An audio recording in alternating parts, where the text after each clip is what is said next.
వాస్తవానికి కాళేశ్వరం ప్రాజెక్టులో 100 కాంపోనెంట్లలో మేడిగడ్డ ఒకటి. ఆ మేడిగడ్డలో 85 పిల్లర్లలో 3 పిల్లర్లే పోయినాయి, మిగతా అన్ని ఇంటాక్ట్ ఉన్నాయి.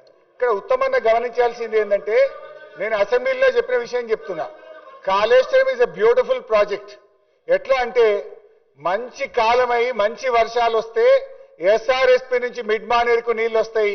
Wheel operate Kaleshwaram motors only from mid Maner. Average rainfall వస్తే మనము we will operate pumps from Yellampalli. Distress condition ఉండి కాలం కానప్పుడు, వర్షాలు పడనప్పుడు, ఎక్కడ నీళ్లు లేనప్పుడు కూడా తప్పకుండా నీళ్లు ఉండేది Medigadda. Then only will operate pumps from Medigadda. ఇవాళ మంత్రి గారు మాట్లాడుతూ మేడిగడ్డ వాడకుండా కాళేశ్వరం ద్వారా నీళ్లు ఇచ్చినాము అంటాడు. ఎట్లా ఇచ్చినామని గాలి వచ్చినాయి అవి? ఎల్లంపల్లి నుంచి మిడ్ మానేర్కి వచ్చినాయి అంటే అవి కాళేశ్వరం మోటార్లే కదా.